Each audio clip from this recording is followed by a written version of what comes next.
Star crime ન્યૂઝમાં આપનું સ્વાગત છે। જૂનાગઢમાં પીએમ નરેન્દ્ર મોદીએ જનસભા સંબોધી।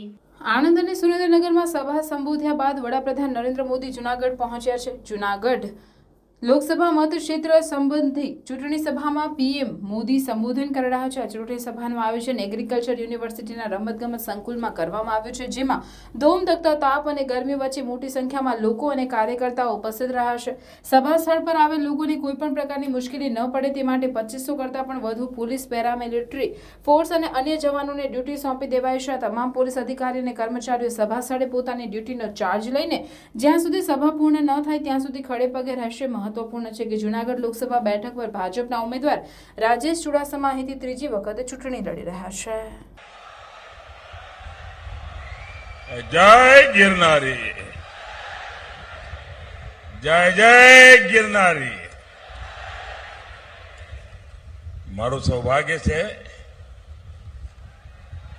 કે ગિરનારની ધરતી પર આવું અને આટલા બધા સંતોના દર્શન થાય। શેરનાથ બાપુ દેખાય છે ને મુક્તાનંદજી બાપુ નજરે પડે, અમારા મહેશગીરી દેખાય છે।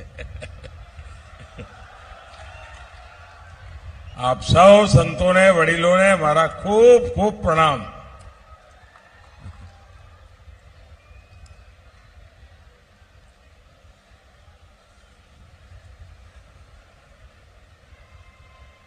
ગયા 2 દિવસથી ગુજરાતની જનતા જનાર્દનના દર્શન કરવાનું મને સૌભાગ્ય મળ્યું છે।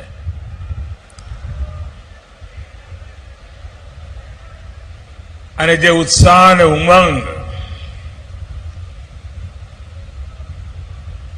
હું ગુજરાતમાં જોઈ રહ્યો છું,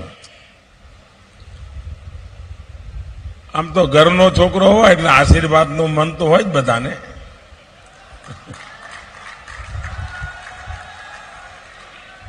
પણ જે ઉત્સાહ અને ઉમંગ હું જોઈ રહ્યો છું, આ પ્રેમ, આ આશીર્વાદ એ ખૂબ મોટી મારી મૂડી છે બાપા।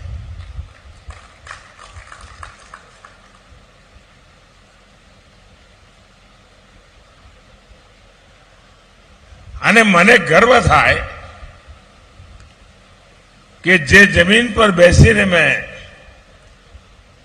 આપ સૌના ચરણોમાં શિક્ષા દીક્ષા લીધી, એ આજે દુનિયાની કસોટીએ પાર ઉતરી રહી છે।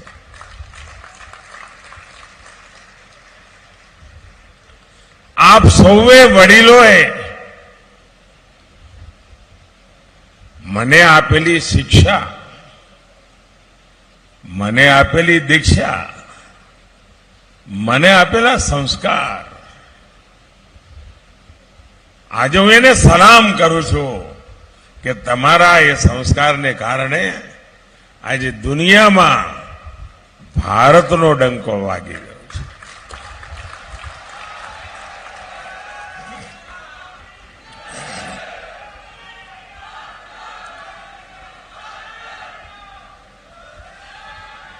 મહેનત કદાચ મારા નસીબમાં લખેલી છે, મહેનત કદાચ મારા સંસ્કારનો વારસો છે, અને મહેનત એ કદાચ મારી જવાબદારીની પ્રેરણા છે।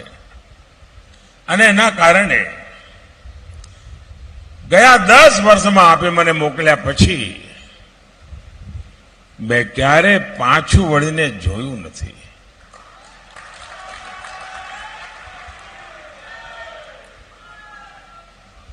અને હૃદયમાં એક જ ભાવ, બસ મારું ભારત।